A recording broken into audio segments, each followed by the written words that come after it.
ओम शांति। आज 7 अप्रैल 2023 के बाबा के अनमोल मधुर महावाक्य सुनेंगे। आज की बाबा की मुरली है संपूर्ण पवित्रता। बाबा कहे तुम बच्चों को डबल अहिंसक बनना है। और डबल अहिंसक अर्थात मन वचन कर्म किसी को भी दुख नहीं देना है। साथ ही साथ बाबा कहे बाबा से संपूर्ण वर्षा प्राप्त करने के लिए जरूर है कि तुम्हें गृहस्थ व्यवहार में रहते हुए कमल फूल समान रहना है। सभी पतितों को पावन जरूर बनाना है और खुद भी पावन बनना है। तुम ब्रह्मा के बच्चे, ब्रह्मा कुमार कुमारियां अर्थात भाई बहन हो, तो कभी भी कोई भी प्रकार का क्रिमिनल असॉल्ट नहीं कर सकते हैं। बाबा कहे जब इस तरह से सावधान रहेंगे तब तुम संपूर्ण वर्षा प्राप्त करने के अधिकारी बनेंगे। सुनते हैं आज के बाबा के मधुर महावाक्य। ओम शांति। मीठे बच्चे, तुम्हें डबल अहिंसक बनना है। मनसा वाचा कर्मणा, तुम कभी किसी को दुख नहीं दे सकते हो। आज की मुरली से प्रश्न है, कल्प कल्प जिन बच्चों ने बाप से पूरा वर्षा लिया है उनकी निशानी क्या होगी? उत्तर, वे पतितों का संग छोड़ बाप से वर्षा लेने के लिए श्रीमत पर चलने लग पड़ेंगे। बाप का जो पहला फरमान है कि गृहस्थ व्यवहार में रहते पवित्र बनो, इस फरमान पर पूरा पूरा चलेंगे। कभी प्रश्न नहीं उठेगा कि आखिर भी दुनिया कैसे चलेगी। उनकी आपस में कभी क्रिमिनल असॉल्ट हो नहीं सकती। वे अपने को शिव बाबा के पोत्रे, ब्रह्मा के बच्चे, भाई बहन समझकर चलते हैं। तो संपूर्ण वर्षा प्राप्त करने के लिए एक तो बाबा कहे संग का ध्यान रखना है, दूसरा गृहस्थ व्यवहार में भी जो रहते हैं कमल फूल समान रहते हैं, और तीसरा ये भी प्रश्न नहीं उठेगा कि दुनिया कैसे चलेगी, और चौथा वो स्वयं को शिव बाबा के पोत्रे, ब्रह्मा के बच्चे, भाई बहन समझेंगे। आज की मुरली से पहले गीत बजा है, माता ओ माता तू है सबकी भाग्य विधाता। ओम शांति। बच्चों को अब कोई की भी महिमा नहीं करनी है। आज की श्रीमत है, बाबा कहे तुम्हें कोई की भी महिमा नहीं करनी है, भक्त महिमा करते हैं। यह गीत भक्ति मार्ग वालों ने मम्मा की महिमा में गाया है, परंतु बेचारे ये नहीं जानते कि मम्मा ने ऐसी क्या सेवा की होकर गई है। उनकी महिमा गाते हैं, परंतु ये नहीं समझ सकते हैं कि मम्मा ने ऐसी क्या सेवा की है। परंतु वास्तव में महिमा एक की ही गाई जाती है। वह एक बैठ बच्चों को पढ़ाते हैं और ऐसा बनाते हैं। तुम भी उनके बच्चे हो जो भारत व विश्व की सेवा करते हो। महिमा भारत की करते हैं, चित्र भी भारत में ही है, पूजा भी जगत अम्बा की यहां बहुत होती है, बाहर में नहीं। विदेशों में मम्मा की इतनी पूजा नहीं होती है, परंतु भारत में ही इतनी महिमा भी है और पूजा भी है। कहां कहां शिव के चित्र है, परंतु वह यह समझते नहीं।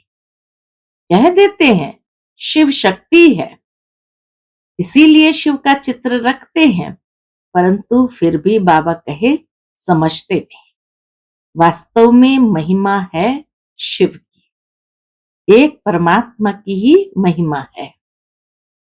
जो शिव बाबा फिर जगत अम्बा और जगत पिता की महिमा निकालते हैं, अर्थात इतना उन्हें योग्य बनाते हैं जो सारे विश्व के अंदर उनकी महिमा ऐसी निकले।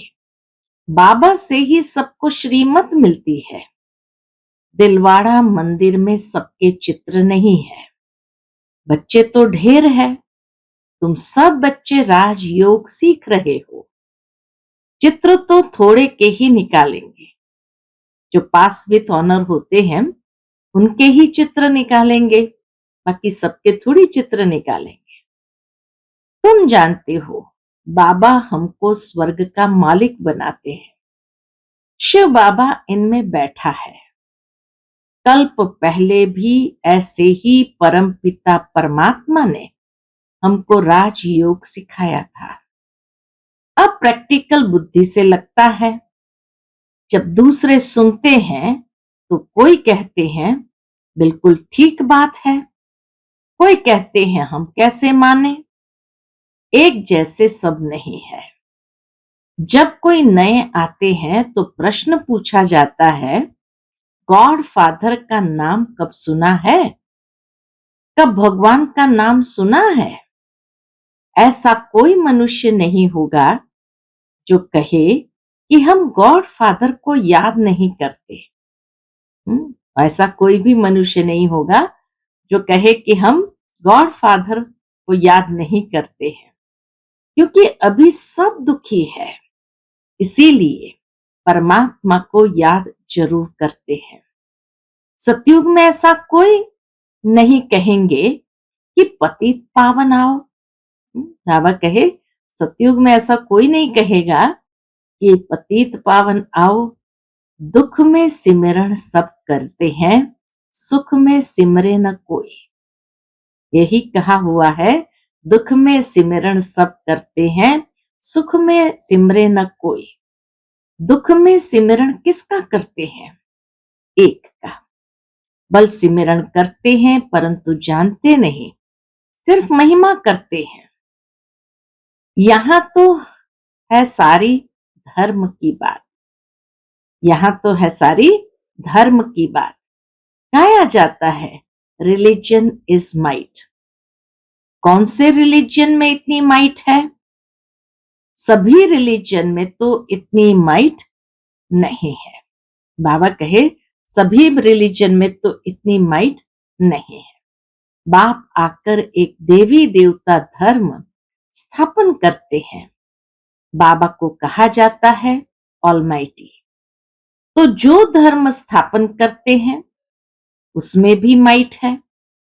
तुम जानते हो हम देवता धर्म वाले बनते हैं तो हमारे में कितनी माइट आती है। हम बाप से राजाई लेते हैं। हम कोई हिंसा नहीं करते हैं। भगवान का वर्षा ही हमें ऐसा मिलता है, ऐसी राजाई मिलती है जो कोई हिंसा नहीं करते हैं। सतयुग में दोनों हिंसा नहीं होती है। एक काम कटारे की हिंसा, दूसरी किस पर क्रोध करना, कुछ बुरा अक्षर कहना, यह भी बाण चलाना है। ये जैसे कि मुख का बाण चलाना है। इनको वायलेंस कहा जाता है। तुम किसको दुख नहीं दे सकते। बाबा कितना अच्छा सिखलाते हैं, सबको सुखी बनाओ। मुख्य बात काम कटारी चलाना, यह है सबसे बड़ी हिंसा। बंदूक आदि चलाना मारना वह भी हिंसा है। कोई भी प्रकार से किसको दुख देना हिंसा है। इसीलिए बाप ने कहा है काम महाशत्रु है। गाया भी जाता है अहिंसा परमो देवी देवता धर्म। उनमें दोनों हिंसाएं नहीं थी। देवी देवता धर्म में ताकत इसीलिए थी क्योंकि दोनों प्रकार की हिंसाएं नहीं थी। कभी भी किसको मनसा वाचा कर्मणा दुख नहीं देते थे। बाप आकर स्वर्ग की स्थापना करते हैं। कल्प पहले की थी, अब फिर कर रहे हैं। किसको मारना, पीटना, क्रोध करना, सबसे छुड़ा देते हैं। बाबा आकर के हर प्रकार की हिंसा से हमें छुड़ा देते हैं। मुख्य बात है पवित्रता की, इसीलिए राखी बंधन गाया हुआ है। बहनें बैठ भाइयों को राखी बांधती है कि काम कटारी नहीं चलाना, परंतु मनुष्य ये अर्थ नहीं समझते। तुम हो ब्रह्मा के बच्चे, शिव के पौत्रे, तो तुम भाई बहन हो गए। आपस में कभी क्रिमिनल असॉल्ट नहीं कर सकते। यह है पवित्र बनने की युक्ति। बहन भाई कभी आपस में शादी नहीं करते हैं। तो बाप समझाते हैं, कल्प कल्प जिन्होंने वर्षा लिया है वही श्रीमत पर चलते हैं। अदर कुमारी, कुंवारी कन्या का मंदिर भी है। गृहस्थ से निकल फिर बाप के बच्चे बने हैं, तो उन्हों को अधर कहा जाता है। अधर देवी, अधर कन्या, अधर भाइयों को भी ये जोड़ देते हैं, तो उन्हों को अधर कहा जाता है। जरूर होकर गए हैं, अब फिर प्रैक्टिकल में है। ऐसे मत समझो कि हम पवित्र बनेंगे तो सृष्टि कैसे चलेगी। अब यह तो पतित दुनिया हो गई है, अब चाहिए पावन दुनिया। पतित दुनिया तो चलती ही रहती है, बंद नहीं होती है। तो तुम्हें पतितों का संग छोड़ना पड़े। बाबा आकर विकारी दुनिया की रचना बंद कराते हैं। सतयुग से निर्विकारी दुनिया शुरू होगी। बाप आकर बच्चों को फरमान करते हैं, फिर कोई माने ना माने। बाबा तो प्रेम से कहेंगे, समझाएंगे, कोई माने या ना माने। श्रीमत भगवान वाच। भगवान बच्चों को बैठ पढ़ाते हैं। क्या बनाएंगे? जरूर भगवान भगवती बनाएंगे। जो जैसा है वह ऐसा ही बनाएगा। निराकार भगवान बैठ निराकार आत्माओं को पढ़ाते हैं इस शरीर द्वारा। यह है बाबा का लॉन्ग बुक।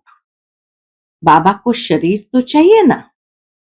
उनकी शरीर रूपी जुत्ती पुरानी हो गई है। जब नई थी तो गोरी थी, अब काली हो गई है। बाबा ने समझाया है, तुम इस समय श्याम हो, फिर सुंदर बनते हो। सुंदरता है ही पवित्रता की। इस समय हर एक शाम बन गया है। उनको 84 जन्म लेना पड़े। श्री कृष्ण पहले सुंदर था, धीरे धीरे सुंदरता कम होती गई। श्री कृष्ण का चित्र भी है।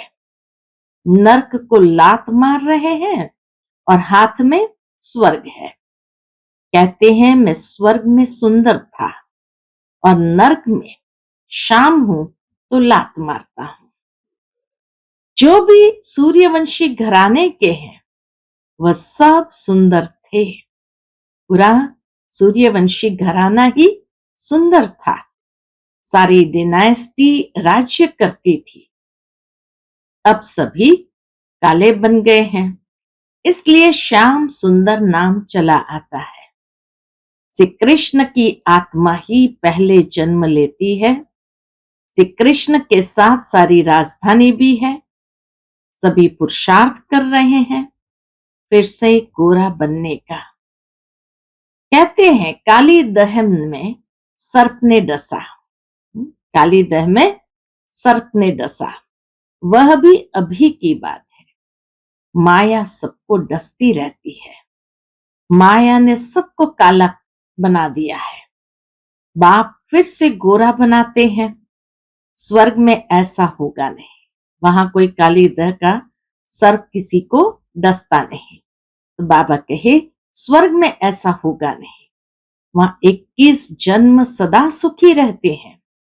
अकाले मृत्यु कभी होता नहीं। अभी दैवी राजधानी स्थापन हो रही है।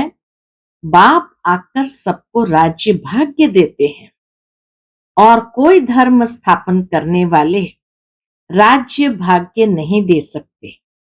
इब्राहिम, बुद्ध आदि राजाएं नहीं स्थापन करते हैं। वह सिर्फ धर्म स्थापन करते हैं, फिर धर्म की वृद्धि होती है। उनको वास्तव में गुरु भी नहीं कहा जा सकता, क्योंकि गुरु करते हैं इसलिए सदगति के लिए। वह तो आते हैं धर्म स्थापन करने, न कि सदगति करने। उनके पिछाड़ी उनके धर्म की आत्माएं नीचे उतरती है, तो गुरु भी वास्तव में कोई को कह न सके। सबकी सदगति करने वाला एक शिव बाबा है। उनके लिए ऐसे नहीं कहेंगे कि वह जन्म लेते हैं, वो तो अवतरित होते हैं, तो जन्म नहीं कहेंगे, ये रॉन्ग हो जाता है। वह अवतार लेते हैं। जन्म लेना अर्थात गर्भ में आना। मैं गर्भ से जन्म नहीं लेता। स्पष्ट शब्द में भगवानुवाच, मैं गर्भ से जन्म नहीं लेता हूं, अवतार लेता हूं, अवतरित होता हूं, परंतु कैसे आते हैं ये कोई समझते नहीं है। मैं परमधाम से आकर इस तन में प्रवेश करता हूं। मुझे शरीर तो चाहिए ना, और चाहिए बड़ा शरीर, छोटा नहीं। छोटे तन से तो बात कर न सके। मैं अनुभवी रथ, बहुत जन्म के अंत के जन्म वानप्रस्थ अवस्था में आता हूं। गीता में भी है कि मैं इनके जन्मों को जानता हूं। यह अपने जन्मों को नहीं जानता था, अब तो जानते हैं। एक बार बता देता हूं। पहले ये देवता था, 84 जन्म लेते लेते अंतिम जन्म में है, तब मैंने इसमें प्रवेश किया है। यह है कल्याणकारी जन्म। ब्रह्मा बाबा के तन में प्रवेश करना, ये भी कल्याणकारी जन्म है। बाबा आकर इनके द्वारा पढ़ाते हैं, तो ये माता भी हो गई। वास्तव में यह है माता, वास्तव में यह है माता, परंतु सर्विस पिता के रूप में करते हैं, इसीलिए मम्मा को निमित्त बनाया है। तुम बच्चे भी उनके साथ निमित्त बनते हो। सबको स्वर्गवासी बनने का रास्ता बताते हो। मनुष्य मरते हैं तो कहते हैं स्वर्गवासी हुआ, वह पुरुषार्थ नहीं करते हैं। हम तो स्वर्गवासी बनने के लिए पुरुषार्थ कर रहे हैं।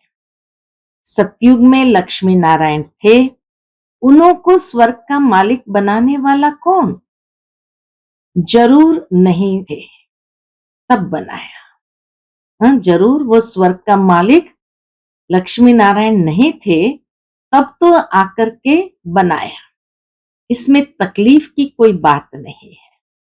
बाबा सिर्फ राय देते हैं कि गृहस्थ व्यवहार में रहते इस अंतिम जन्म में पवित्र बनो।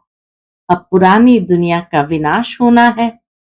सतयुग में रावण को जलाते नहीं। मनुष्य कहते हैं ये रस्म अनादि चली आती है, परंतु कब से चली जानते नहीं। द्वापर से रावण को जलाना शुरू किया है। रावण का कोई ठिकाना नहीं है। शिव बाबा का ठिकाना है परम धाम। रावण का धाम कहाँ है? वह सभी में प्रवेश कर लेता है। तो वास्तव में सर्वव्यापी कौन हुआ? रावण हुआ।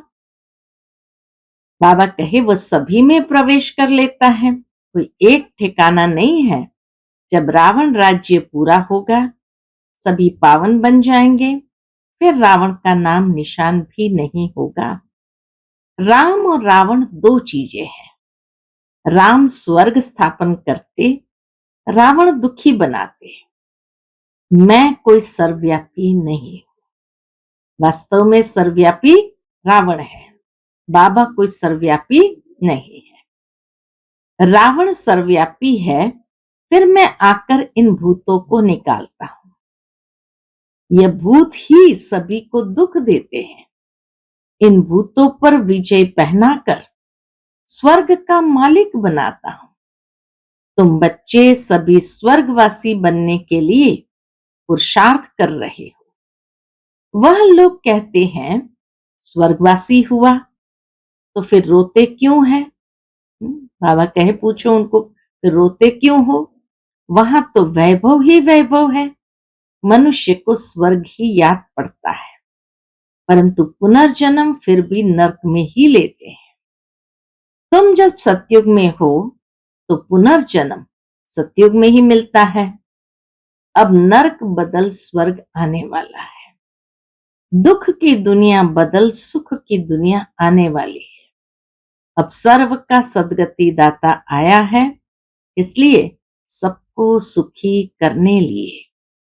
अच्छा, मीठे मीठे सिकिलते बच्चों प्रति माता पिता बाप दादा का याद प्यार और गुड मॉर्निंग। रूहानी बाप की रूहानी बच्चों को नमस्ते। हम सब रूहानी बच्चों की रूहानी माता पिता बाप दादा को याद प्यार, गुड मॉर्निंग और नमस्ते नमस्ते। शुक्रिया बाबा, शुक्रिया। आज की मुरली से धारणा के लिए मुख्य सार है। पहली पॉइंट, डबल अहिंसक बन। मन वचन कर्म से किसी को भी दुख नहीं देना है। पवित्रता की सच्ची राखी बांधनी है। दूसरी पॉइंट है, पतितों का संग छोड़ एक बाप के फरमान पर ही चलना है। स्वर्ग का मालिक बनने के लिए भूतों पर विजय प्राप्त करनी है। आज का बाप दादा का मधुर वरदान हम बच्चों के प्रति है, हर कर्म का बोझ बाप पर छोड़ स्वयं ट्रस्टी बन रहने वाले डबल लाइट फरिश्ता भव। हर कर्म का बोझ बाप पर छोड़ स्वयं ट्रस्टी बन रहने वाले डबल लाइट फरिश्ता भव। हिम्मत रखने वाले बच्चों को बाप दादा सदा ही मदद करते हैं। बच्चे श्रेष्ठ संकल्प करते और बाप हाजिर हो जाते हैं। सिर्फ बाप के ऊपर सारा कार्य छोड़ दो तो बाप जाने कार्य जाने। खुद अपने ऊपर जवाबदारियों का बोझ नहीं उठाओ। ट्रस्टी बनकर रहो तो सदा हल्के डबल लाइट फरिश्ता बन उड़ते रहेंगे। दिल साफ है तो मुराद हासिल हो जाती है। दिल साफ है तो मुराद हासिल हो जाती है। आज का स्लोगन है, उमंग उत्साह के पंख साथ हो तो उड़ती कला में उड़ते रहेंगे। उमंग उत्साह के पंख साथ हो तो उड़ती कला में उड़ते रहेंगे। अच्छा, ओम शांति।